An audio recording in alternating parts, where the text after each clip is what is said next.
Urapi setiap kami, urapi setiap kami jemaat. Terima kasih Bapak buat setiap kesempatan demi kesempatan, setiap hari yang Tuhan sudah berkati dalam kehidupan kami, keluarga kami.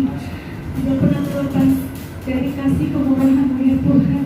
Kami mau bersyukur dan memuji, memuliakan Nama-Mu pada pagi hari ini sebagai bentuk persembahan kami, sebagai bentuk penyembahan kami kepada-Mu ya Tuhan. Karena itulah tujuan hidup kami, untuk menyenangkan hati-Mu Yesus. Terima kasih Bapa. Beracara dalam setiap jam-jam ibadah kami ya Tuhan. Sepanjang hari ini Tuhan Yesus yang senantiasa memberkati kami. Kau pakai setiap kali para pelayan Tuhan yang mengambil bagiannya masing-masing. Kau yang sudah Tuhan percayakan, Kau pakai setiap kami lebih lagi Tuhan. Kami boleh sungguh-sungguh melayani Engkau. Terima kasih Tuhan Yesus. Terima kasih Bapa yang baik. Tapi juga untuk setiap alat musik yang sudah Tuhan berkati pada pagi hari ini. Terima kasih Bapa yang baik. Berkatilah setiap ibadah kami di dalam nama Tuhan Yesus Kristus. Kami berdoa dan mengucap syukur. Haleluya. Amin. Haleluya. Puji nama Tuhan. Kita mau berkata berdiri saudara. Kita mau menikmati hadirat Tuhan dengan pujian. Tiada kuragu lagi.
Terima kasih Tuhan sudah menjadi juru selamat kami. Kau yang berikan janji kemana-mana setiap kami Tuhan. Kau menyatakan melalui pujian kami Bapa.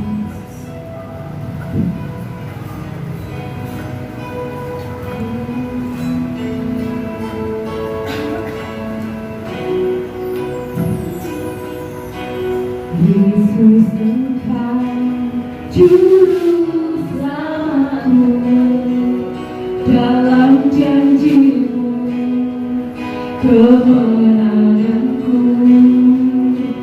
selamanya aku nyatakan besar setiamu Tuhan di hidupku. Katakan sekali lagi, Yesus Juru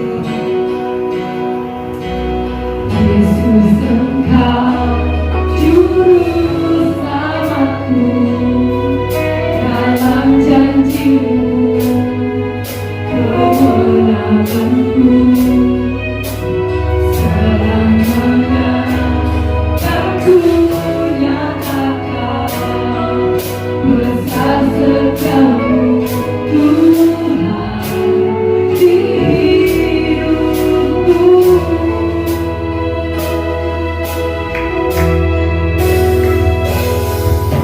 Tuhan nemani selalu di dalam doaku, berkuasa kasih.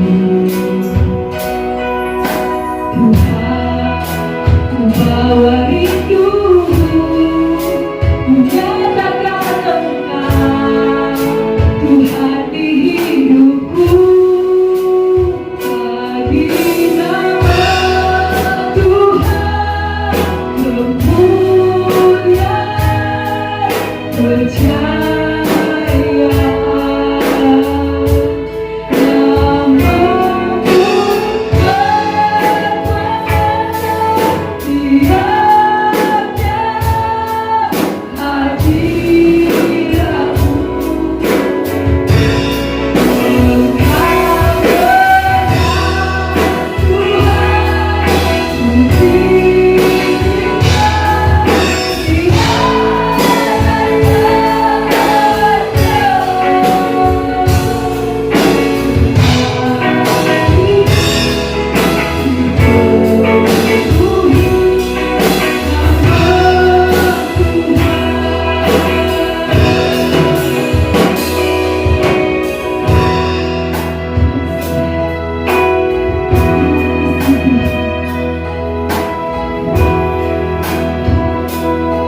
Kami siapkan hati dan pikiran kami Tuhan untuk Engkau bentuk, untuk Engkau taburi firman-Mu, Engkau menguatkan setiap iman kami.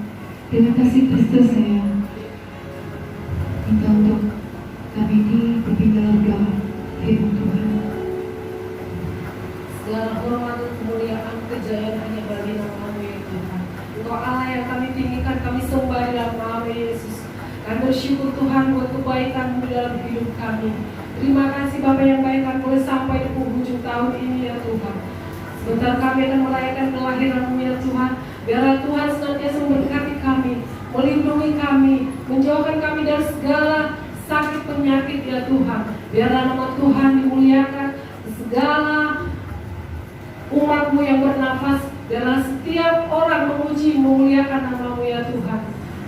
Bapa yang baik, sebentar kami akan tabur oleh firman Tuhan. Berkati hamba-Mu, urapi hamba-Mu ya Tuhan. Tambah-tambahkan hikmat-Mu atas hamba-Mu. Dan setiap firman yang disampaikan boleh kami mengerti dan boleh kami lakukan dalam kehidupan kami. Terima kasih Bapa yang baik bagi setiap kami yang mendengar ya Tuhan. Urapan-Mu juga turun atas setiap kami. Berkati kami ya Tuhan. Biarlah hati kami, telinga kami, dan pikiran kami tertuju kepada-Mu ya Bapa. Terpujilah Tuhan, di dalam nama Yesus kami berdoa dan bersyukur, dan kami akan sambut firman-Mu. Haleluya, amin. Terima kasih Tuhan. Yang dalam adanya Puji Tuhan. Haleluya. Puji Tuhan. Amin. Puji Tuhan. Haleluya. Haleluya. Terima kasih untuk Tuhan Yesus yang masih memberikan kita waktu untuk beribadah tatap muka, untuk memuji-muji dan menyenangkan hati Tuhan. Kita puji Tuhan, kita akan masuk saja dalam firman Tuhan.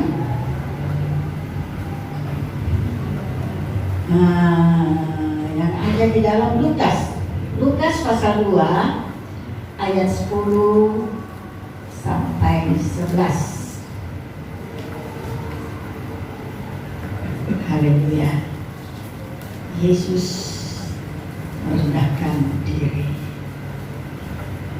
Dia juga mau kita sebagai umatnya bisa mengikuti teladannya untuk merendahkan diri. Lukas 2 ayat 10 sampai 11. Mari kita sama-sama berdiri kalau kita sudah dapat.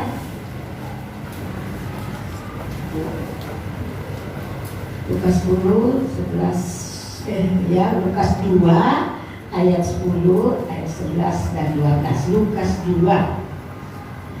Kalau sudah dapat, saya akan baca. Kita sama-sama perhatikan. Lalu kata malaikat itu kepada mereka, jangan takut, sebab sesungguhnya aku memberitakan kepadamu kesukaan besar untuk seluruh bangsa. Hari ini telah lahir bagimu juru selamat, yaitu Kristus Tuhan di kota Daud. Dan inilah tandanya bagimu, kamu akan menjumpai seorang bayi dibungkus dengan lampin dan terbaring di dalam palunan. Kita baca sekali lagi. Saya baca ayat genap, saudara baca ayat ganjil, nanti ayat 12 kita baca sama-sama. 1, 2, 3. Lalu kata malaikat itu kepada mereka, jangan takut, sebab sesungguhnya aku memberitakan kepadamu kesukaan besar untuk seluruh bangsa.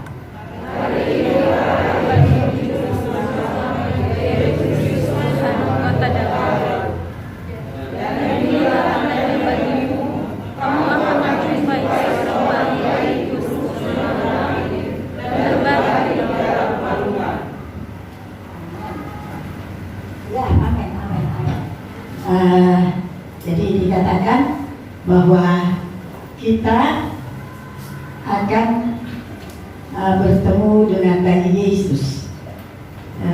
Puji Tuhan.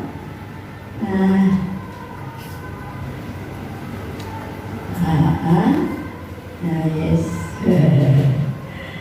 Ya. kita sudah sama-sama silakan duduk. Siapa bayi Yesus? Yaitu Immanuel. Apa artinya Immanuel? Immanuel yaitu Tuhan beserta kita telah lahir. Tetapi sayangnya dia lahir, ya, berita dan sukacita itu yang besar, ya, Immanuel, Tuhan beserta kita, ya. Tetapi lahirnya kok cuma di kandang domba, ya, yang telah lahir. Tetapi hanya dibungkus dengan kain lampin yang bergaris-garis. Saudara tahu kain lampin itu sebenarnya adalah biasa dipakai untuk membungkus mayat. Dia bergaris-garis.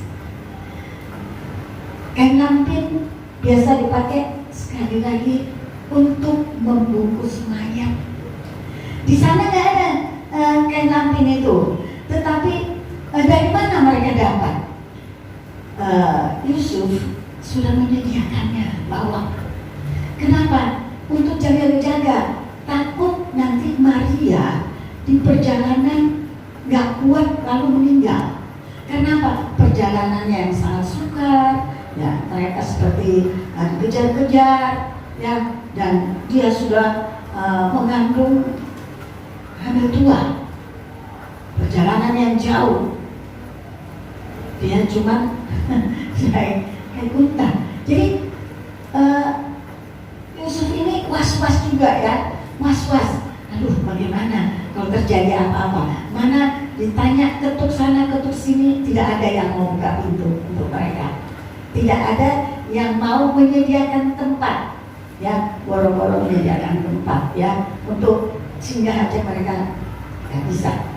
Tempat penginapan yang mahal, yang murah, ya, tempat yang sederhana, nggak ada yang mau terima.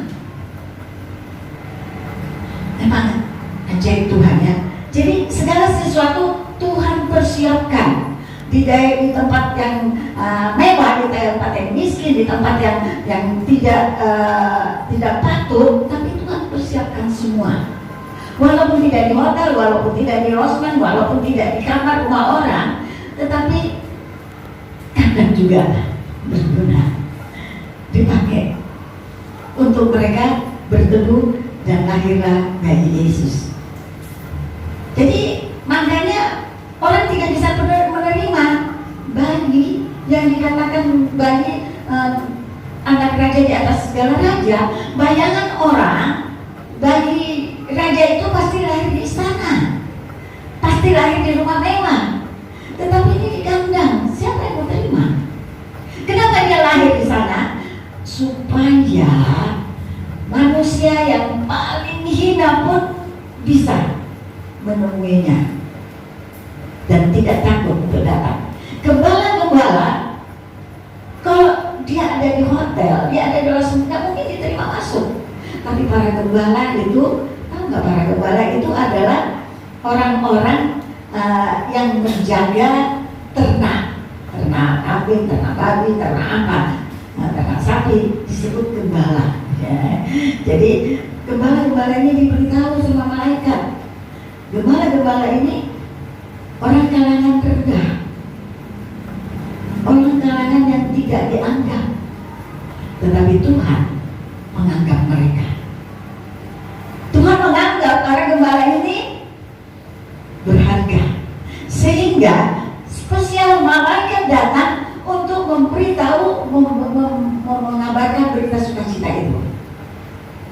Jadi mereka tahu bahwa ada bayi Yesus. Nah, mereka pikir bayi Yesus, bayi Immanuel, juru selamat, lahir di mana? Kok kita dikasih tahu yang luar biasa, katanya, ya? Malaikat bilang jangan takut, mereka ketakutan lihat sinar itu, malaikat itu bersinar, bercahaya. Malaikat bilang jangan takut, saya memberitakan kabar berita yang sangat menyenangkan, berita yang sukacita, bahwa telah lahir juru selamat Immanuel ada di sana. Malaikat ketakutan, para gembala ketakutan, tidak sempat nanya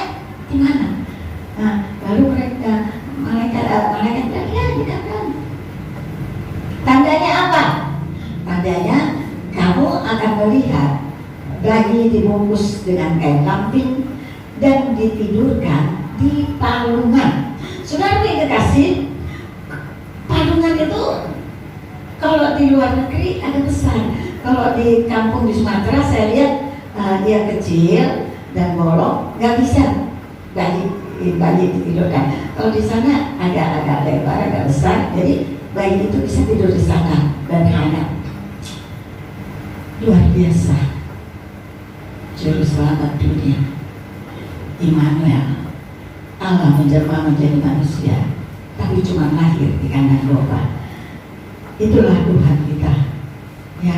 Dia sangat merendahkan dirinya, ya. Dia sangat merendahkan dirinya supaya dia bisa masuk di kalangan rendah, kalangan menengah, kalangan tinggi, ya. Jadi itu yang kita lihat, ya.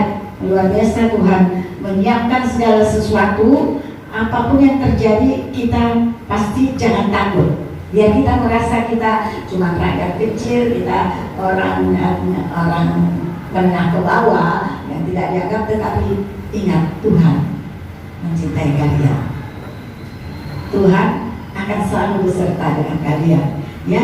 Jadi kita lihat bagaimana dia sangat merendahkan dirinya sampai lahirnya juga di kandang domba di tempat yang sangat hina, bahkan dibungkus dengan kain pembungkus mayat. Orang takut melihatnya, ya, dibungkus dengan kain pembungkus mayat. Kain pembungkus orang mati. Tapi bayi itu hidup dan bayi itu membawa kehidupan kepada semua orang, walaupun dia dibungkus dengan kain pembungkus orang mati. Luar biasa, ya. Berpujilah nama Tuhan. Kalau kita lihat, ya, bahwa kerendahan hati daripada Yesus ini yang mau lahir di kandang domba itu, dia mau kita teladani. Kita mau teladani hatinya yang rendah, yang tidak sombong, ya. Kalau kita lihat di dalam Filipi pasal 2, Filipi pasal 2 ayat 4 mulai nanti sampai 7. Filipi pasal 2 ayat 4. Dan janganlah tiap-tiap orang hanya memperhatikan kepentingannya sendiri, tetapi kepentingan orang lain juga. Hendaklah kamu dalam hidupmu bersama menaruh pikiran dan perasaan yang terdapat juga dalam Kristus Yesus, yang walaupun dalam rupa Allah tidak menganggap kesetaraannya dengan Allah itu sebagai milik yang harus dipertahankan, melainkan telah mengosongkan dirinya sendiri dan mengambil rupa seorang hamba menjadi sama dengan manusia. Puji Tuhan. Puji Tuhan. Kita lihat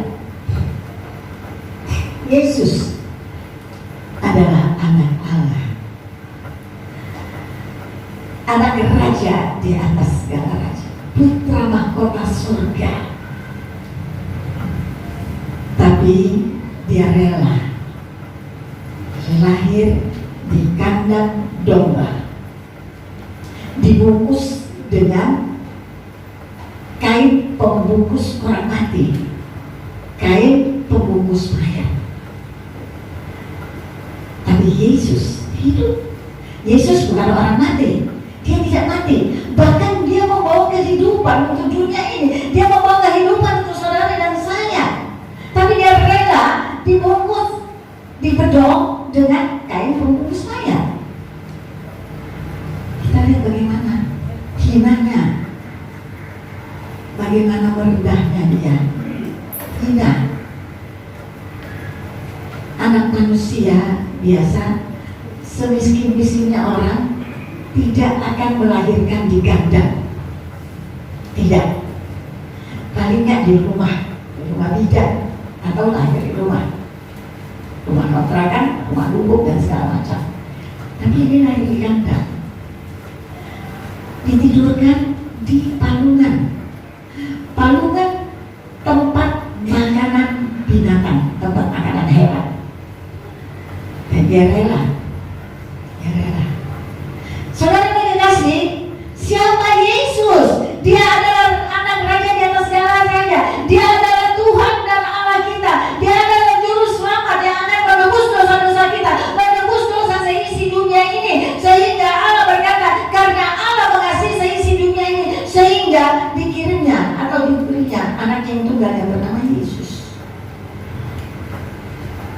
menjelma menjadi manusia.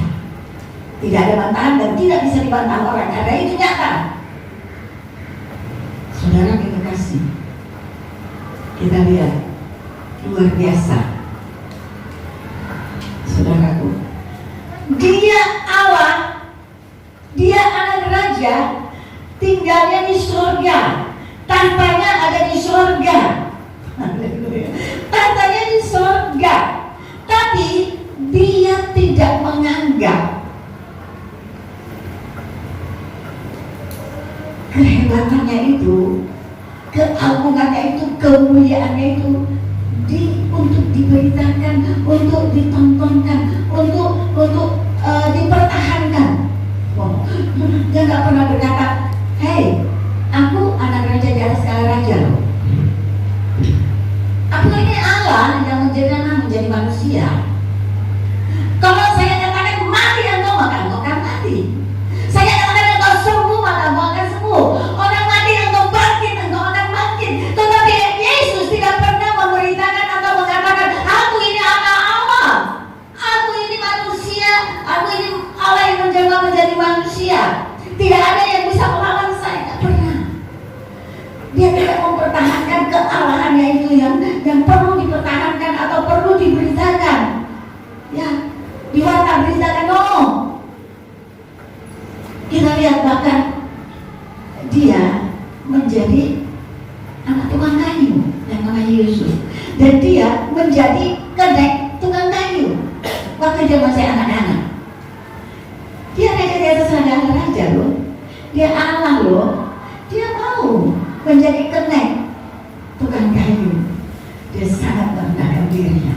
Bahkan dia katakan Yesus, dia anak Allah, dia anak raja segala raja, dia berkuasa, dia bisa memberikan orang mati atau hidup, dia akan memberikan saudara kaya atau miskin, dia akan bisa memberkati saudara atau membuat saudara menjadi bangsa. Dia dapat melakukannya, tetapi dia tidak pernah menganggap kealahan itu harus dipertahankan. Tanya kanan lomba, oke. Waktu dia memberitakan firman kebenaran, dia diludahi, nggak apa-apa. Dia diludahi, nggak apa-apa. Dia dicampur, dia diam saja. Dia dihina, dia diam saja. Dia mengosongkan dirinya dari kealahannya. Dia Allah 100%, tetapi dia kosongkan kealahannya. Dia tinggalkan kealahannya di surga sana. Dia ambil rubah manusia yang paling hina. Hamba artinya budak. Budak itu tidak ada hak untuk bela diri. Kalau tuannya bilang kau harus bunuh diri, lompat jurang itu, dia harus lompat. Budak gitu loh. Hamba, engkau harus makan kotoran itu. Kotoran kami makan, karena kau tidak, saya akan beri makanan manusia. Makan itu makanan sisa-sisa makanan. Dia harus makan. Budak tidak ada harganya. Suka-suka tuannya mau diapain? Dia mengambil rupa hamba budak itu. Dia kosongkan kealahannya. Dia tinggalkan kealahannya di surga sana. Dia ambil rupa manusia yang paling hina, dan dia menjadi budak yang tidak dipandang oleh orang sebab. Makanya orang Israel bilang, raja di atas segala raja, di mana lahirnya? Dikatakan dia lahir di kandang domba di Yudea, di Yerusalem. Enggak mungkin. Enggak mungkin. Hingga sampai sekarang orang Yahudi masih menanti Mesias yang akan lahir. Dia tidak tahu. Dia ketinggalan zaman, ketinggalan berita, ketinggalan segalanya, bahwa Yesus sudah lahir kurang lebih 2000 tahun yang lalu, bahwa dia sudah menjadi manusia, bahwa dia sudah menolong orang-orang, bahwa dia sudah banyak menghidupkan orang mati, bahwa dia sudah banyak menolong orang sakit, bahwa dia sudah menjadikan mata banyak orang, bahwa dia sudah membuat orang timpang berjalan. Tapi mereka tidak tahu. Mereka ketinggalan. Mereka gaptek berita. Mereka masih sampai sekarang menanti Mesias. Makanya kalau saudara pergi ke Yerusalem, di sana ada tembok ratapan.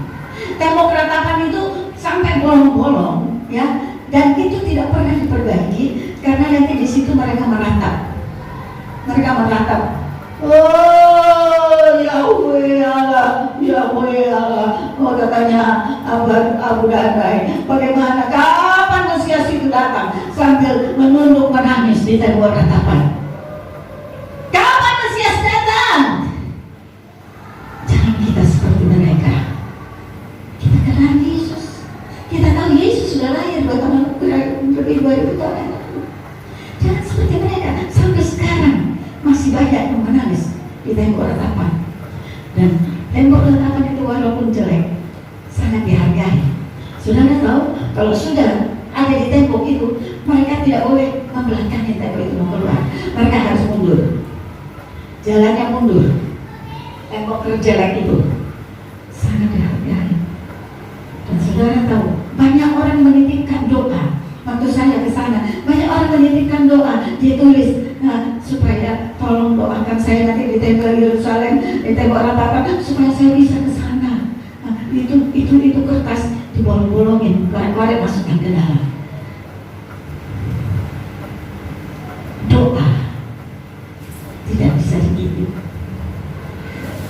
Doa tidak bisa dititip sekali lagi. Saudara perlu apa?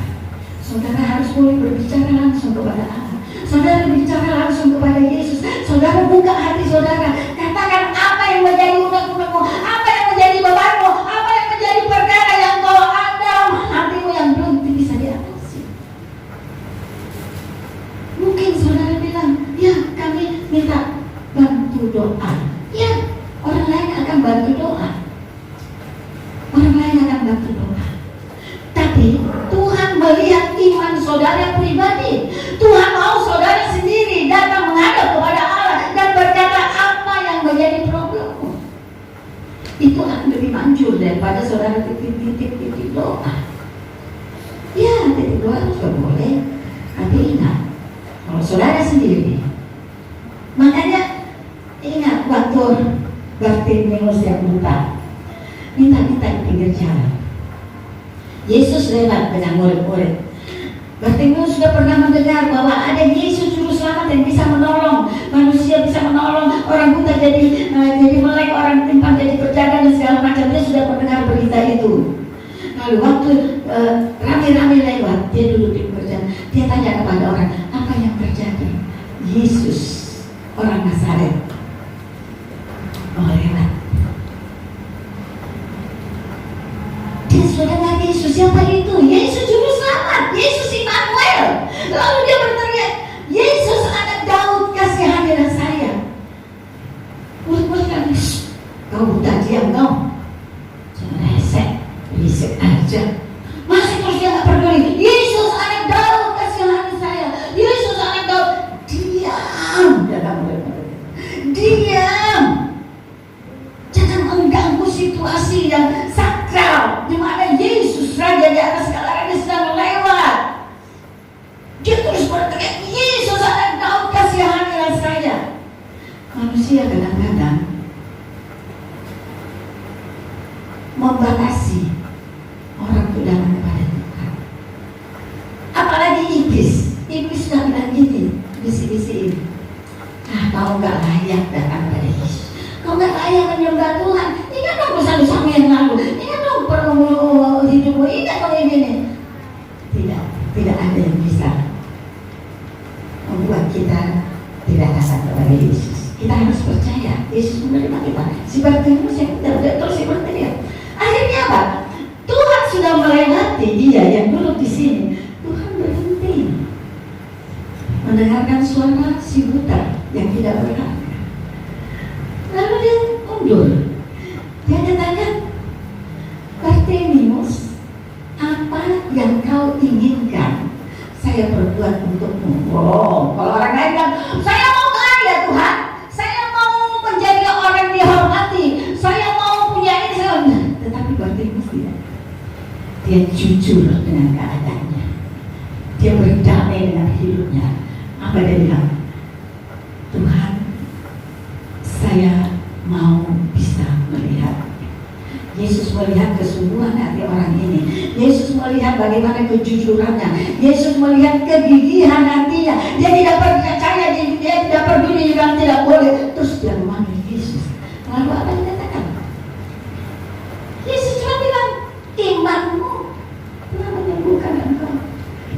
Melihatlah, langsung kita melihat.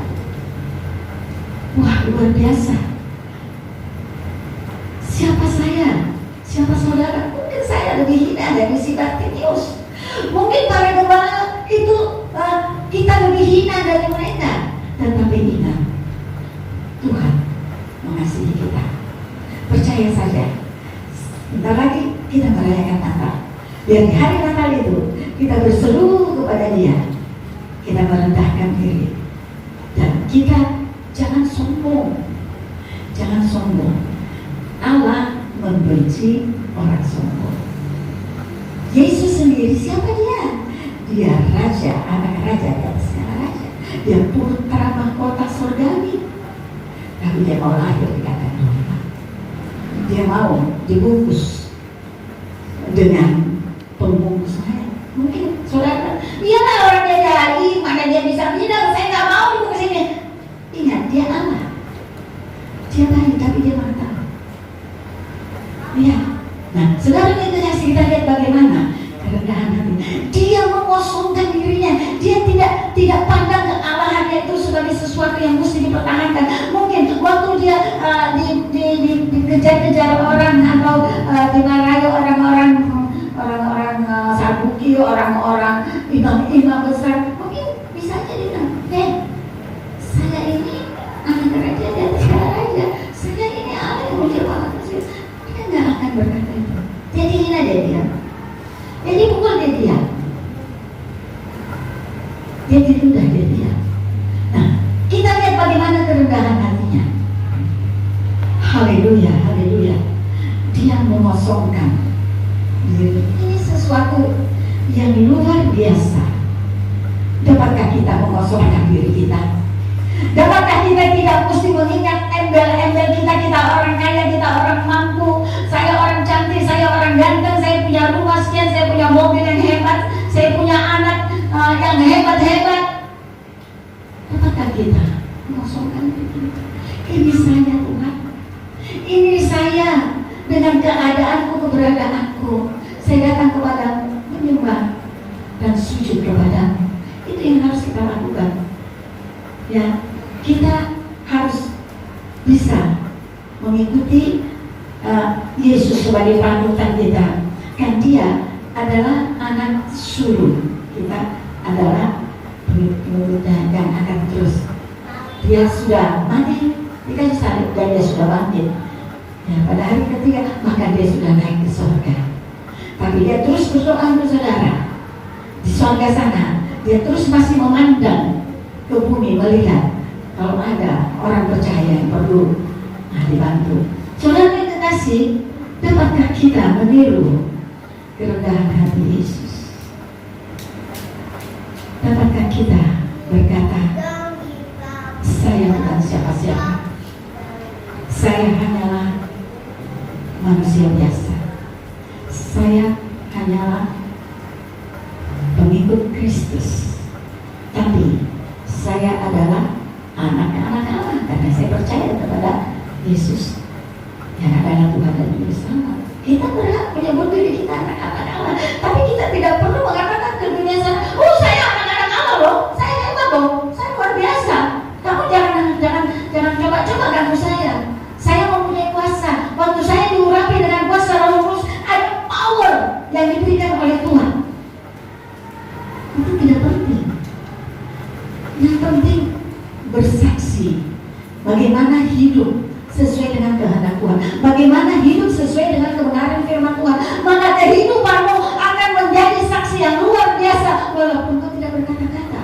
Maka orang akan melihat, wah, ibu A, bapak A luar biasa. Mereka orang beriman. Mereka tidak pernah merengek, tidak pernah menangis karena kurang sesuatu, karena selalu dicukupkan.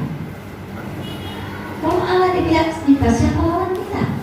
Kita anak-anak Allah. Tapi kita juga harus tahu diri, kita harus bersaksi untuk memberitakan kemuliaan kebesaran nama Tuhan itu supaya banyak orang dimenangkan. Haleluya. Ya, melainkan telah mengosongkan dirinya sendiri dan mengambil rupa seorang hamba dan menjadi sama dengan manusia. adalah Allah yang menjelma menjadi manusia. Kita lihat bagaimana dia mengosongkan dirinya, ya, supaya dia bisa masuk ke golongan hina, ke golongan miskin, ke golongan menengah, ke golongan kaya. Kalau dia mempertahankan dirinya, aku anak raja di atas sekarang, kita nggak berani datang kepadanya. Kita tidak berani mengeluh kepadanya. Kita tidak akan berani datang mencari Yesus Juru Selamat. Tetapi dia ambil tempat yang baik. Terpujilah nama Tuhan. Biarlah kita siapkan hati kita. Di hari Natal ini, sebentar lagi kita merayakan hari Natal. Kita siapkan hati kita, hati yang mau diisi dengan kebenaran firman. Kalau kita datang kepada Dia dengan merendahkan diri, Dia akan menolong kita. Haleluya. Yesus demi untuk mendapat kekasih, Dia rela mati di kayu salib untuk menebus saudara dan saya, supaya saya dan saudara, yaitu gereja, menjadi kekasih Dia. Dia menjadi mempelai laki-laki, kita nanti akan menjadi mempelai perempuan. Tetapi ingat, kita harus terus jaga kekudusan kita di saat kita masih hidup. Kita jaga kekudusan kita. Kita tetap setia dan taat melakukan kebenaran firman-Nya. Tidak ada yang mesti kita pertahankan. Oh Tuhan, nggak usah lah Tuhan, saya kan hamba Tuhan, nggak mesti begini. Saya kan pekerja di gereja, saya kan pemain musik, saya nggak perlu dengar firman Tuhan. Saya kalau habis main musik, saya keluar aja Tuhan minum. Nggak ada yang kayak gitu, nggak ada yang kayak gitu, tidak ada yang kayak gitu, tidak ada yang kayak gitu. Siapapun saudara, tunduk kepada firman, tunduk kepada kebenaran. Kau percaya kepada Yesus, kau mencintai Yesus, lakukan segala perintah-perintah Tuhan Yesus. Saya tidak berkata, saya kalau si Bapak Gembala atau Ibu Gembala bawa firman, saya nggak bilang, saya nggak perlu, saya kan sudah lebih hebat, itu semua sudah dari saya sudah lebih banyak makan garam, nggak usah dengar firman Tuhan itu, saya sudah tahu itu semua, saya sudah ada. Saya nggak pernah berkata demikian. Apakah saya ini di hadapan Tuhan? Siapapun yang bawa firman Tuhan itu kudus, firman itu berkuasa. Kita harus mau dengar. Kita tidak melihat siapa yang bawa, siapa yang beritakan. Firman itu luar biasa. Dia tidak membela diri, dia tidak perlu dibela, karena dia bisa membela dirinya. Sekali lagi, saya mengingatkan, tolong supaya orang-orang tua, orang-orang yang bisa mengatakan, para pemusik kalau sudah habis musik duduk dengan firman Tuhan. Saudara mau minum, ada air. Saudara lapar, sudah dikasih snack. Kurang apa? Jangan berkata, saya sudah main musik, saya sudah kerja gini. Tuhan tidak melihat apa yang kau kerjakan. Tuhan melihat hatimu. Tuhan melihat hatimu yang rela mau menderita, mau mendengar firman-Nya, mau melakukan kebenaran firman-Nya. Tuhan melihat hati orang, tidak melihat orang yang dari luarnya. Tidak. Karena Tuhan menolong kita supaya jangan kita bersalah kepada firman, jangan kita bersalah kepada Tuhan. Kesetiaan itu Tuhan tuntut. Kekudusan, kesetiaan Tuhan tuntut dari kita semua. Saudara mau ikut masuk gereja sempurna, gereja yang sempurnakan ini, saudara harus setia melakukan kebenaran firman Tuhan, harus setia memuji menyembah Tuhan. Kalau saudara setia kepada kebenaran firman, maka saudara akan hidup takut akan Tuhan, maka saudara akan hidup kudus. Ya, kesetiaan dan kekudusan akan akan membawa pemimpin saudara kepada kesempurnaan. Kalau gereja sudah sempurna, suatu saat gereja ini akan disingkirkan, akan dibawa oleh Roh Kudus ke tempat persediaan atau tempat perlindungan atau tempat yang disediakan oleh Tuhan. Nanti dunia ini akan dikuasai oleh antikris. Nah, orang yang masih hidup di bawah antikris, di dalam antikris, orang itu dia mempunyai firman, dia percaya kepada Yesus, dan dia harus mempertahankan imannya kepada Yesus. Mungkin dia akan mati syahid. Dia ingin mati syahid, dia susah sekali hidup di dalam antikris ini karena dia tidak mau dia tidak mau menyembah kepada patung itu. Dia harus mati syahid. Sebelum itu terjadi, mari kita mau hidup benar di hadapan Tuhan, kita mau hidup kudus. Memang kita sedang mau merayakan hari Natal, hari lahirnya Tuhan Yesus, tetapi Yesus tidak lagi di kandang domba. Yesus bukan lagi bayi, dia sudah dewasa, dia sudah mati di kayu salib, dia sudah menebus saudara, dan tugasnya sudah selesai. Saatnya di kayu salib. Tugas penyelamatan sudah selesai, dan sekarang dia ada di surga, dan dia sedang menyediakan tempat bagi saudara. Kalau tempat itu sudah sedia, dia bilang dia akan datang kembali untuk menjemput kita di mana dia ada. Haleluya. Jadi mari kita mempersiapkan hati kita, mempersiapkan diri kita, supaya kita benar-benar menjadi orang yang ikut dalam pemikiran setengah tahun. Kalau saudara belum penuh Roh Kudus, ya saudara lebih baik. Saya belum penuh Roh Kudus Tuhan. Saya tidak punya sayap perunasan yang akan membawa saya ke tempat pemikiran tidak setengah tahun. Ya saya mati aja lah sekarang, tapi mati dalam Tuhan. Saudara belum minta kepada Tuhan. Kalau saudara benar, ya. Urapan Roh Kudus di akhir zamannya itu menjadi salah satu yang saudara harus miliki firman, lakukan firman, percaya kepada Tuhan, minta urapan Roh Kudus, maka engkau akan dapat. Nah, pada saat Tuhan datang, kita akan dibawanya. Mari kita sama-sama berdiri. Kita mau muji Tuhan, kita mau hidup kudus di hadapan Tuhan. Haleluya. Kita nyanyikan kudus, kudus Tuhan, kudus namamu. Haleluya. Terima kasih. Haleluya. Puji Tuhan. Haleluya. Haleluya.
Tuhan Yesus. Terima kasih Engkau sudah melahir di kandang domba. Terima kasih Engkau sudah merendahkan dirimu. Engkau tidak selalu Tuhan menganggap kealahan itu harus dipertahankan. Engkau rela jadi miskin supaya kami jadi kaya. Engkau rela dihina, Engkau rela diludahi supaya Engkau memiliki kami menjadi kekasih jiwamu. Terima kasih Tuhan, terima kasih. Engkau adalah kekasih kami Tuhan. Terpujilah namamu, terpujilah namamu, terpujilah namamu Tuhan. Di akhir zaman ini kami mau terus melekat dengan Engkau. Kami mau terus mendekat kepada Engkau. Kami mau terus percaya kepada Engkau dan mau melakukan kebenaran firman-Mu. Karena kami tahu bahwa tidak lama lagi Engkau akan datang, akan menjemput kami di mana Engkau berada. Terima kasih, puji-puji syukur kami. Meteraikan firman-Mu dalam setiap hati pendengar kami, supaya firman-Mu hidup dalam kehidupan kami. Terima kasih Tuhan, terima kasih. Engkau Allah Immanuel yang tidak meninggikan dirimu. Engkau mau merendahkan diri. Ajar kami Tuhan untuk ikut sebagai panutan-Mu. Terima kasih Tuhan. Sebentar kami akan memberikan korban-korban kami. Kiranya Engkau balas berlipat-lipat kali ganda korbannya akan diberikan oleh umat-Mu. Terpujilah Engkau Tuhan, terpujilah Engkau. Dalam nama Tuhan Yesus Kristus kami sudah berdoa dan akan memberikan korban kami. Haleluya, amin. Haleluya. Berkorban terus sampai Tuhan datang. Amin, amin. Berkorban terus sampai Tuhan datang. Berkorban terus sampai Tuhan datang. Berkorban, berkorban, berkorban. Berkorban terus sampai Tuhan datang. Haleluya. Berkorban terus sampai Tuhan datang. Berkorban terus sampai Tuhan datang.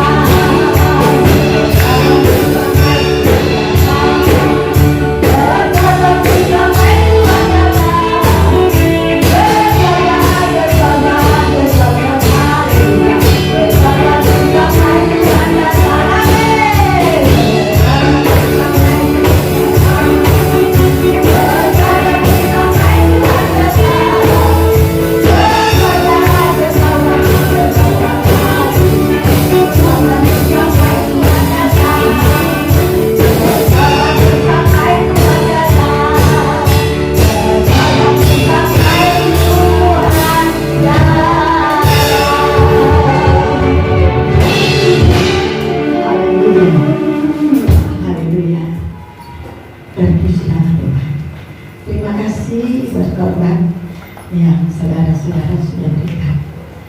Tuhan lihat dari surganya, apa yang saudara korbankan itu tidak sia-sia. Haleluya. Pengumuman ibadah-ibadah ada di Warta Jemaat. Natal sekolah minggu, Natal umum, semua ada di Warta Jemaat. Mungkin ada pengumuman yang mau diumumkan. Ada? Iya. Tidak ada? Ya. Mari kita sama-sama berdiri. Kita mau tutup ibadah. Haleluya. Haleluya. Haleluya. Amin. Amin. Kami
Engkau mengosongkan dirimu dari kealahan dan Engkau ambil rupa manusia yang paling demi kami, demi Kau dapat menyelamatkan kami, supaya kami boleh menjadi kekasih Tuhan. Terpujilah Tuhan, Engkau sudah mencintai kami dulu. Kami mau mencintai Engkau Tuhan. Tolong kami Allah Roh Kudus, supaya kami terus layak di hadapan Tuhan sampai Dia datang menjemput kita semua. Terpujilah Tuhan. Haleluya. Berkati semua umat-Mu Tuhan yang sudah hadir pada pagi hari ini, yang sudah mendengarkan kebenaran firman-Mu, yang sudah memberikan korban mereka, baik korban waktu, korban uang, dan korban semua. Engkau balas berlipat-lipat kali ganda. Terima kasih Tuhan. Berkati semua umat-Mu, mereka akan pulang ke rumah mereka masing-masing. Kiranya Engkau tetap tutup mulut mereka, lindungi mereka, jauhkan dari masalah, bahaya, dan kecelakaan. Biar wajah-Mu yang bersinar itu Kau hadapkan kepada mereka, supaya mereka terus ada dalam hadirat-Mu. Terpujilah Engkau Tuhan. Terpujilah. Berkati semua keluarga-keluarga menjadi keluarga-keluarga yang berbahagia di DPD Bukit Jati Cakung. Berkati anak-anak cucu kami, berkati supaya mereka terus menjadi penerus sidang jemaat di tempat ini. Para pemuda bumi juga Tuhan yang sedang mencari pekerjaan, berikan pekerjaan yang layak, yang sesuai dengan kemampuan mereka. Terpujilah Tuhan. Haleluya, haleluya. Terima kasih Tuhan. Terima kasih. Saudara-saudara yang terkasih, marilah kita pulang ke rumah kita masing-masing dengan membawa berkat kasih karunia daripada Bapa kita di surga, berkat kasih sayang dari putranya Yesus Kristus, berkat penyertaan, perlindungan, pertolongan Allah Roh Kudus mulai saat ini sampai selama-lamanya. Haleluya, kita katakan amin. Bapak